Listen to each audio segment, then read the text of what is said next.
Children, I hope you all are fine and fit.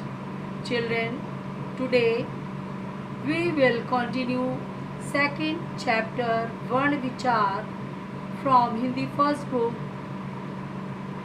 Last video में मैंने आपको वर्ण की परिभाषा और वर्ण के भेदों, स्वर व व्यंजन के विषय में पढ़ाया था। उन्हीं व्यंजन को कंटिन्यू करते हुए, व्यंजन समझाते हुए आगे अयोगवाह के बारे में बताऊंगी। द्वित्व व्यंजन एक जैसे दो व्यंजनों से मिलकर बने व्यंजनों को द्वित्व व्यंजन कहते हैं। जैसे क धन क इसका टू कक। इसका उदाहरण अगर हम लेंगे तो क्या बनेगा? चक्का, पक्का, यानी आधा का और पूरा क मिलके फिर बड़ी आ की मात्रा लगा के चक्का। इसी प्रकार से प, आधा क, पूरा क, फिर आ की मात्रा पक्का। अब है दूसरा व्यंजन बताती हूँ, च, धन च, इसका टू चच। बच, उसका उदाहरण क्या होगा? बच्चा, सच्चा। ये आपके द्वितीय व्यंजन के उदाहरण है। सेम व्यंजन रहता है, एक आधा हो जाता है और एक पूरा।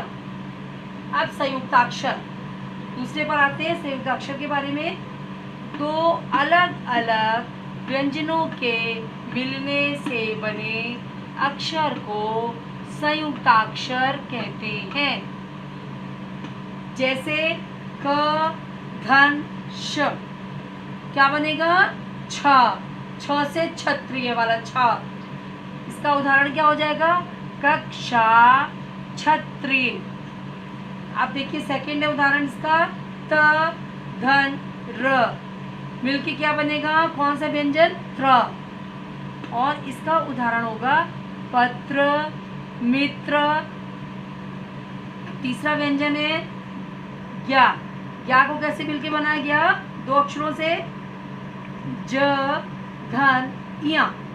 ज, धन, इया मिलके बना है ज्ञा। इसके दोनों उदाहरण क्या होंगे? ज्ञानी, विज्ञान, ज्ञान आदि। अब आते हैं बच्चों, ये तो हो गई व्यंजनों की बात। अब आते हैं अयोगवाह पे। अयोगवाह, अभी आपने पिछले क्रम में वर्ण के भेद जब पढ़े थे तो उसमें अयोगवाह मैंने नहीं बताया था। स्वर और व्यंजन आपके बता दिए थे। व्यंजन का भाग आज पूरा हुआ। अब आगे तीसरा उसका भेद है अयोगवाह। अयोगवाह क्या होता है? जो वर्ण ना तो स्वर होते हैं ना व्यंजन। जो वर्ण ना तो स्वर होते हैं ना व्यंजन, उन्हें अयोगवाह कहते हैं। कौन कौन से होते हैं ये? अंग, आहा और आ। इनके इसी प्रकार के वर्ण हैं। कौन कौन से? अंग, आहा और आ। इसी प्रकार के वर्ण हैं। किस प्रकार के? अयोगवाह प्रकार के। इसी वर्ण से बने शब्द जैसे कौन कौन से होंगे? पंखा, इस पे अंक की बिंदी लगी है ऊपर। प्रातः, प्रातः ह की ध्वनि निकलती है। आँख, आँख पे चंद्र बिंदी लगी है जिसको कि हम चंद्र बिंदी भी कहते हैं, आदि। अंक को अनुस्वार कहते हैं। इसका चिन्ह ऐसे होता है, मात्रा इसकी जो होती है वो बिंदी के रूप में होती है। बिंदी लगाते हैं आप लोग, इसको अनुस्वार कहते हैं। इसका उच्चारण नाक से होता है। जहाँ पर ऐसा चिन्ह लगता है वहाँ उस शब्द का उच्चारण नाक से होता है। जैसे बंदर, घंटा, पंखा आदि। ये आपका अंक को अनुस्वार कहते हैं। ये आपको याद रखना है। अब आह, आह को विसर्ग कहते हैं।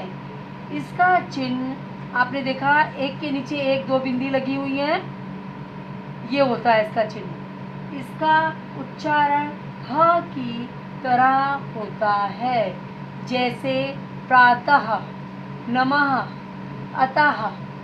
हा के साउंड निकल रही है ना इसमें। इस तरह से इन शब्दों को बोलते समय जब ऐसी बिंदी लगी होंगी, ऐसे विसर्ग लगा होगा, तब उसमें हा की ध्वनि निकलती है। अब है आंख को अनुनासिक कहते हैं। इसका चिन्ह चंद्र बिंदु जैसे होता है, जैसे चंद्र भी बनाया हमने, आधा चंद्र बना के हमने एक बिंदु लगा दी, तो ये चंद्र बिंदु टाइप का होता है। इसको ये अनुनासिक का चिन्ह है। इसका उच्चारण मुख तथा नाक की सहायता से होता है, जैसे चांद, नाक, आँख, बूंद, सांप आदि। आप लोग मेरे साथ बोलो तो आपको समझ में आएगा कि आपका उच्चारण कहाँ से हो रहा है, मुख तथा नाक का यूज आप कर रहे हो कि नहीं। चांद, आँख, बूंद, सांप आदि। चिल्ड्रेन, आज इस वीडियो में मैं आपको यहीं तक पढ़ाऊंगी। आपके नेक्स्ट वीडियो में मैं आपको पदेन, रिफ की मात्रा का प्रयोग, हलंत का और मात्राओं के विषय में पढ़ाऊंगी। सो बाय बाय, थैंक यू।